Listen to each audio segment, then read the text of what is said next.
today let us look at the seventh house, where we get an insight on the relationship. It is traditionally called the house of marriage and is called the Kalatra Sthana.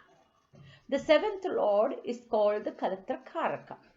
It also defines the most important one-in-one relationship, including marriage, love, friendship, business partnership, enemies, and even arch enemies. The planet that facilitates relationship is Venus for both men and women in the parameters of marriage.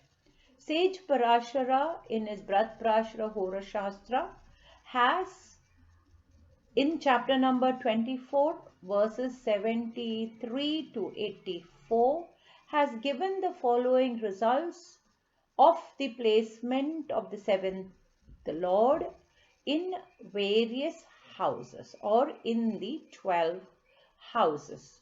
I have taken the liberty to modify it as per today's conditions. We have to remember the results is a standalone result, and the result is not in consideration with aspects or conjunctions or the Rashi Lord. Now, let us have a look at the planets' placements in the Lagna or ascendant. Many ladies in the native's life, the native will love and care for his spouse, may travel abroad after marriage. I am using the word native and not he or she.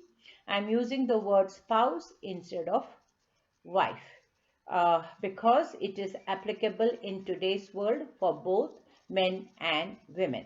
In the second house, the natives may have more than one marriage, and the native will prosper after marriage, a standalone result. In the third house, the native will have to put in a lot of efforts to get married, again a standalone result.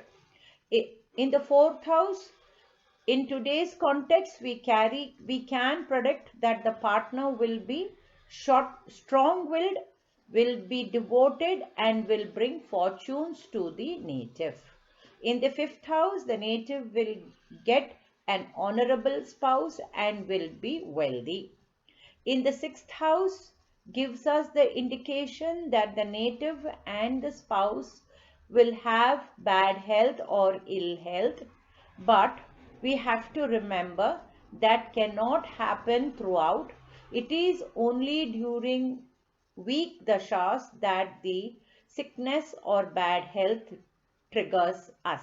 The sixth house also stands for Upachaya, or therefore we can say the spouse's native will be hard working.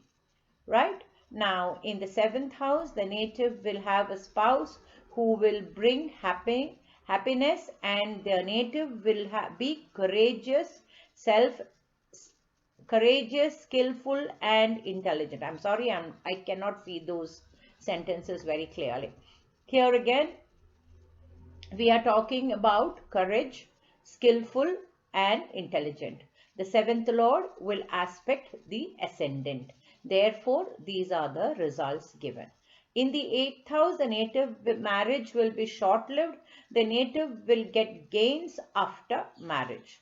Again, this is a standalone result, and this results will or can be modified with the other influences.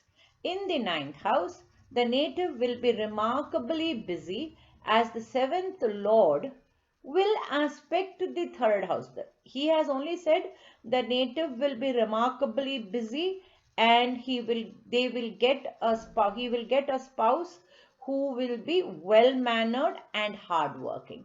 Here again, Bharat Parashara Shastra has said that the native will be remarkably busy. The seventh lord will aspect the third house of self-effort, Therefore, the native will be remarkably busy and the spouse will be well-mannered and hardworking. In the 10th house, the spouse may not be working, but the native will be well-to-do or will be wealthy with his own efforts. In the 11th house, the native will get gains after marriage or through spouse. In the 12th house, the native may have a sickly spouse, is what Bharatrashara Shastra says. I would say the native will have not a sickly wife, but the native might promote the seventh lord may promote the native to look for careers away from motherland. And during bad dashas, the native spouse may be sickly. Now, in the next video, let us look at the Rashis that fall in 7th house. Thank you for watching my video. Do like, share and subscribe. Follow me at G3 Astro. Signing off, Gayatri.